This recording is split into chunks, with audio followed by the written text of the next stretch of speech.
Hello, one all, my view of the season 2 finale of That Time Reincarnated Slime. And apparently we're also getting a movie, which, interesting? I mean, I have so many questions about that, but I'll talk about that in a second. First and foremost, though, let's talk about the big battle. Awakened Rimuru versus Awakened Clayman. And there's some rather interesting details in the light novel that weren't included in the anime. For one thing, when Rimuru first saw Clayman, when Clayman first entered the Wallbridge Council, Rimuru was able to see all of the angry souls of all the people that Clayman had killed who were attached to him. And apparently, if he murdered Clayman, those souls would not be able to go to the afterlife reincarnate, so he had to force Clayman to awaken so he would consume those souls so they could be set free, somehow. Yeah, I don't actually fully understand any of that, but the important thing is Rimuru needed Clayman to awaken to save all those souls, I think. Whatever. He also did this for another slightly selfish reason, because he realized, he could steal the power of those souls for himself to replenish his magical count, because, yeah, as it turns out, now that he doesn't have Veldora inside of him, his magicals are replenishing much, much more slowly, so it would take, a very long time for him to recover after big battles. Or he could just keep antagonizing Clayman until Clayman evolves into a Demon Lord and then steal all the magicals from him, which, way, way easier and way faster. An interesting fact, Clayman, even though he awakened, this wasn't really, a proper awakening. He didn't fall asleep, his body wasn't restructured, he didn't gain any new skills or abilities. All he really got was a whole bunch of magicals, and all of which he fired directly at Rimuru, hoping, in the big explosion, Rimuru would, be distracted and Clayman would be able to escape. Not so much, because as it turns out, projectile attacks don't work on Rimuru at all. Like, seriously, at all. So, yeah, he ended up just eating all of Clayman's newfound power, and then Clayman, realized, oh, I'm in trouble, aren't I? Which, yes, you are, my friend, yes, you are. And then Rimuru does something rather ballsy as he traps Clayman in a barrier using the same technique he copied from Guy. He stole the technique of the strongest Demon Lord, arguably the strongest Demon Lord, right in front of him. Oh my god, Rimuru. That was impressive. That was freaking impressive right there. But Clayman hasn't given up quite yet as he unleashes his most powerful attack, his Demon Blaster, which combines his magicals with the ley lines to create an attack that destroys a person from the inside out, and which no barrier can block against. It is literally the ultimate weapon against monsters. Unfortunately, though, it is also a projectile attack, and those don't really work on Rimuru at all, so he's easily able to consume it, and yeah, that's all. Clayman doesn't really have any other, feet left to stand on at this point. And, then Rimuru asks nicely one last time, who are you working for?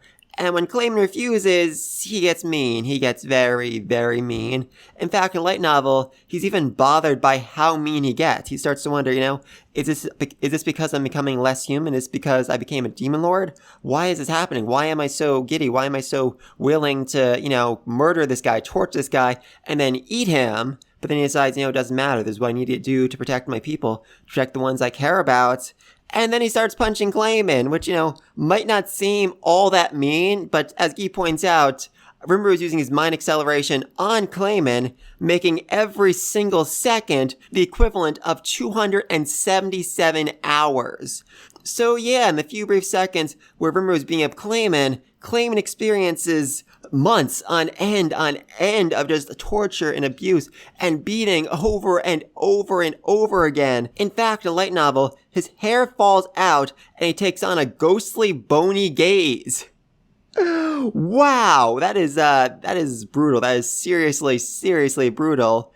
And even though Clayman's mind is almost broken at this point, he still has his pride and refuses to give up his friends or his client, which, it's a certain level of honor, a certain level of dignity that I do have to respect, even from someone as awful as Clayman. Unfortunately, then Clayman kind of loses his freaking mind when Rimuru explains to him, yeah, Clayman, you realize you're gonna die for real right here. Because Clayman is a dead man, he can't really die in the traditional sense. He can detach his astral body, attach to the ley lines, and then go try to find another host down the road. I mean, this can take him a very, very long time, but he wouldn't really, necessarily permanently die. Unfortunately for him, though, Rimuru can eat him. His Beelzebub attack can consume Clayman's body and soul, and basically subject him to a true never-ending hell, which, yeah, that's terrifying. That is so freaking terrifying.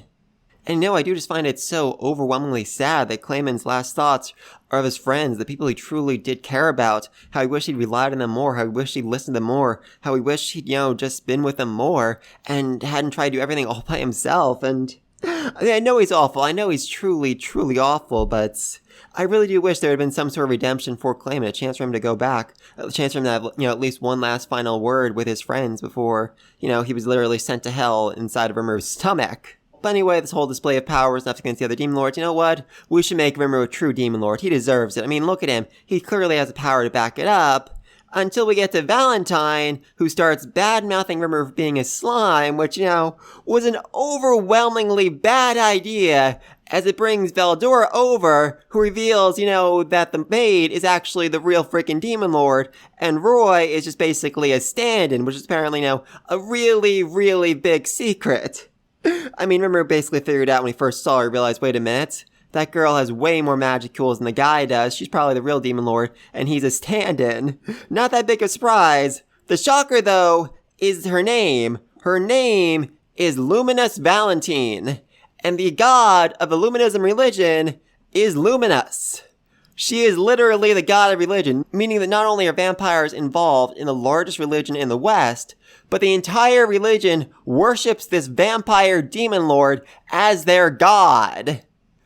Yeah, I don't really see a lot of people online freaking out about that. I freaked out a whole bunch about that when I first found out. Oh my god, above, that is, that's interesting. That's definitely interesting. And it raises a whole bunch of questions. For one thing, why did a vampire decide to become a god of religion? For another, does Hinata know that her god is a vampire? Because the whole reason why she wouldn't listen to Rimuru when he was trying to explain things to her was because religion says never talk or negotiate with monsters. And I mean, I guess a vampire would be more of a demi-human than a monster, but I feel like that's a rather small difference when you're talking about freaking vampires. So yeah, a lot of questions about that. Also, just love that Malim was the one that accidentally spilled the beans about all this, and then tried to cover it up by whistling, which, might have worked if she was actually capable of whistling. Oh, I love this girl. I freaking love this girl. Oh, also, before I forget, I just want to mention Ranga Nineheads' episode, because Nineheads was literally sleeping in Ranga's mane this entire freaking episode. Oh my god, that was adorable. Anyway, though, then things calm down. Rimuru barfs the table back up and thinks to himself, wow, I'm glad I, ate this table when I did, or I might have gotten destroyed in this fight, and, it looks really expensive. I don't want to cause any damage here, which I just find so hilarious, because, just a few minutes later, Guy literally breaks the table in half with, I don't even really call this a flick of his wrist, he just went kind of like, boop, table's split in half.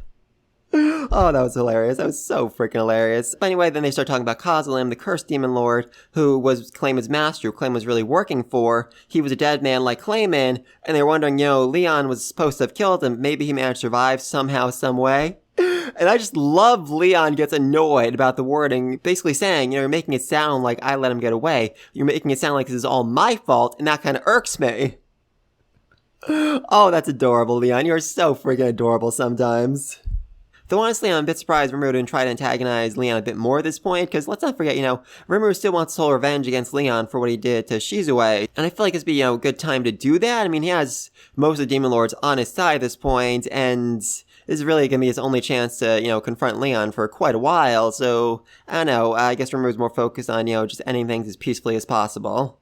And then Frey and Carrion decide to quit being Demon Lords, which, makes a lot of sense. They are arguably the weakest Demon Lords right now. I mean, I'm not exactly sure what Dino's capable of. And Ramiris is, I guess, weaker than them, though she's not really in her full form right now. It takes her process to die or reincarnate over and over again. And that's a very, very slow process. So in a few centuries, when she's at her full power, she will definitely be stronger than them. So I guess it could be said they are the weakest Demon Lords. They don't really feel like they belong among the 10 great Demon Lords anymore.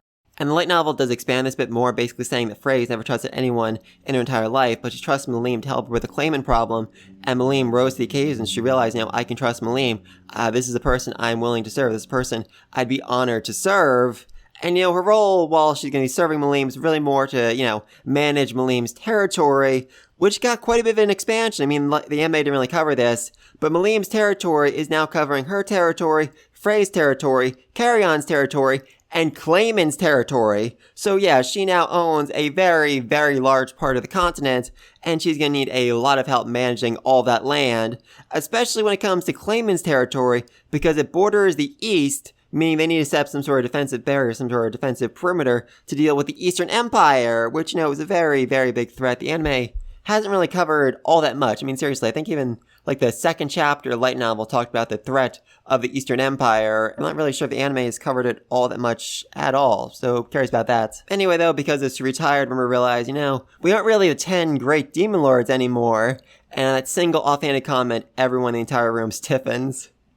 Yes, as it turns out, actually trying to figure out a name for themselves was such a lengthy process. It took multiple meetings, especially because the numbers kept changing again and again and again, and it basically drove them all insane. It was, months of arguing and arguing and arguing, and they never actually did come up with a proper name. The 10 Great Demon Lords was actually what humans started calling them, and none of them could come up with anything better, so they decided to use it. Yes, this is the true threat faced by those who are, basically a step away from being freaking gods. Just politics and naming things and all that other stuff. Things that, can't be solved by hitting it really, really hard.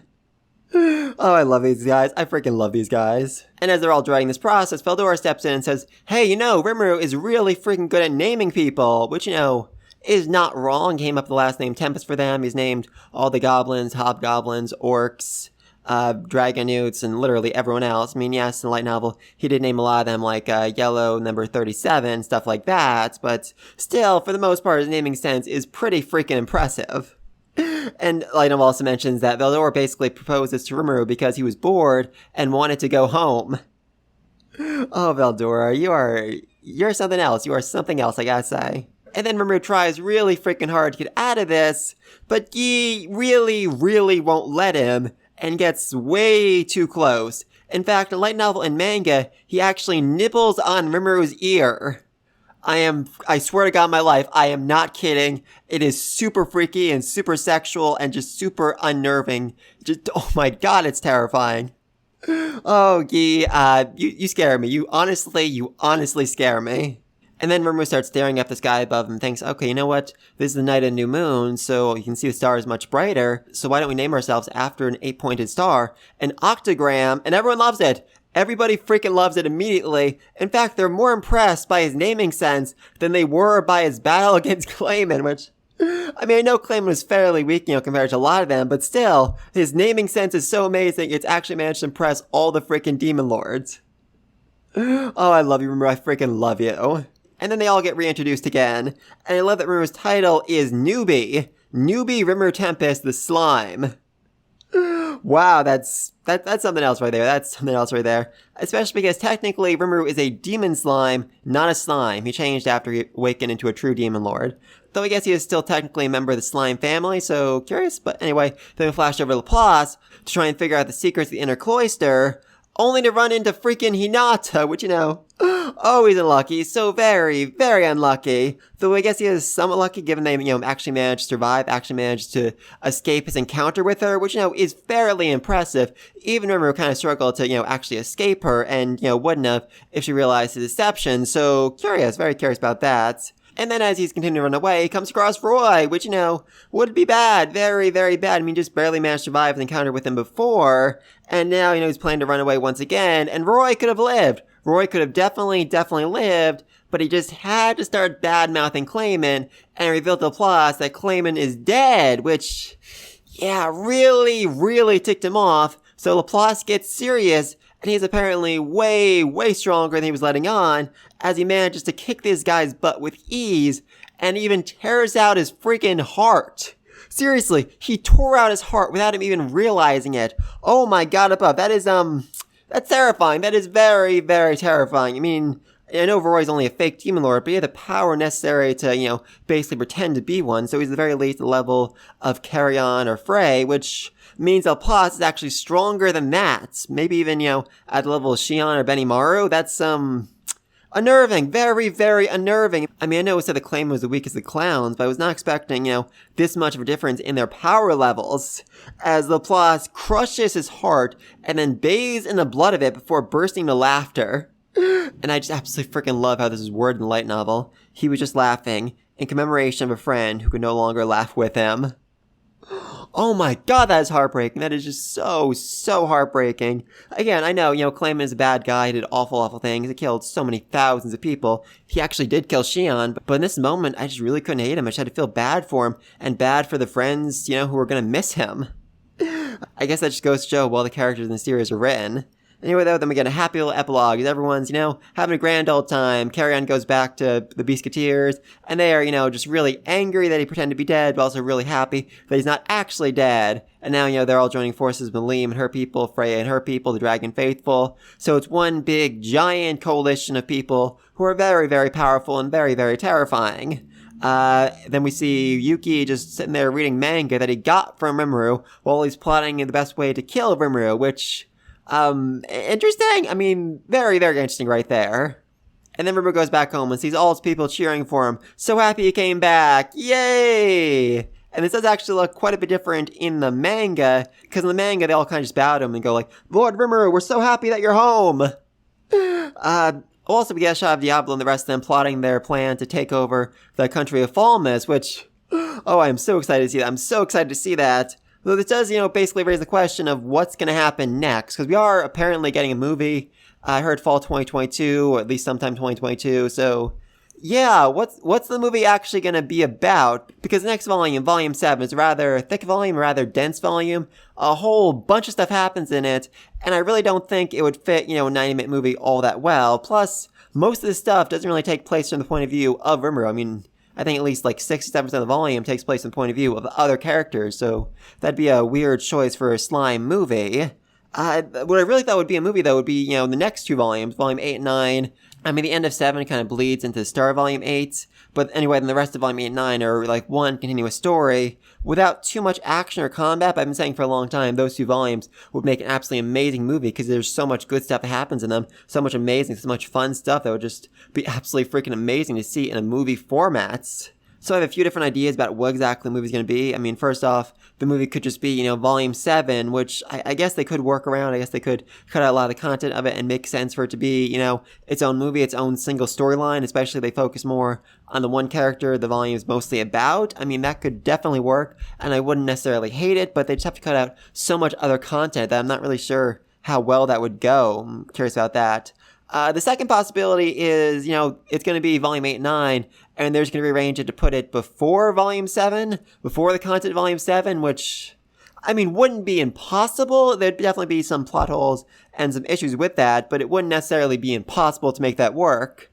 Third possibility is that we're actually going to get a third season before the movie, or at least the first half of third season, like we did, this volume where we got Slime Diaries between part 1 and part 2 of season 2. We're going to get part 1 of season 3, and then we're going to get the movie, and then we're going to get part 2 of season 3, which, that could make sense. That could make a lot of sense. Part 1 is volume 7, all that stuff. The movie is volume 8 and 9, the whole, mixed together combined story of that. And then season 3, part 2 would be volume 10, which, could definitely fit pretty easily in 12 episodes. And it is honestly one of my favorite volumes. Oh, I so want to see the anime. I so want to see it animated. I mean, it would make a lot of sense and get us, fairly close to being caught up with light novels in a fairly short amount of time. I think that would make a lot of sense. But anyway, the last possibility is that the movie is going to be, something new, something we've never seen before with villains we've never heard of before, and just, anime original content, which, I mean, would probably make the most amount of sense based on when this is going to be. But at the same time, I just don't really know how they do that. I mean, this is a rather large, rather complicated world, and everyone is kind of, connected together through several threads, so they need to come up with a new villain, a new antagonist, who isn't really related to, Yuki, the Jesters, the Eastern Empire, the Western nations, the Demon Lords, the Church. And I'm just really not sure what kind of threat or foe they could face that would be interesting, but wouldn't, conflict with the rest of the story. So very, very curious about that. But please, let me know else down below. What do you think's going to happen next? When's the movie going to come out? Is the movie going to be Volume 7, Volume 8, Volume 9, Volume 10?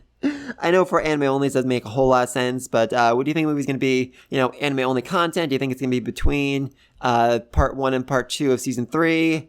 What's your guess? What's your guess on what's going to happen next? Oh, what do you think of Hinata? I mean, she's apparently working for vampires, but was completely against the idea of talking to a slime, which, feels a bit racist, specious, something like that. And what do you think has happened? Rimuru is a true demon lord. How is Diablo and the rest of them going to conquer Falmus? what's the church going to do now that Rimuru is, basically declared himself a demon lord? I mean, is Luminous the kind of person who would, go after Tempest simply because Veldora exposed her identity? I mean, yeah, probably. It definitely seems like something she would do. In fact, in the light novel, it was even said that she was briefly considering killing everyone in the room to keep her secret, even though she had absolutely no chance of actually beating Guy in a fight. That still would have been funny. It still would have definitely been funny. But anyway, let me know down below. Be sure to like, subscribe to next video. I am planning on doing like a tier ranking list for all the slime characters at some point in the next 2 or 3 weeks. Not exactly sure when, but be sure to like and subscribe so you don't miss that. And until then, peace!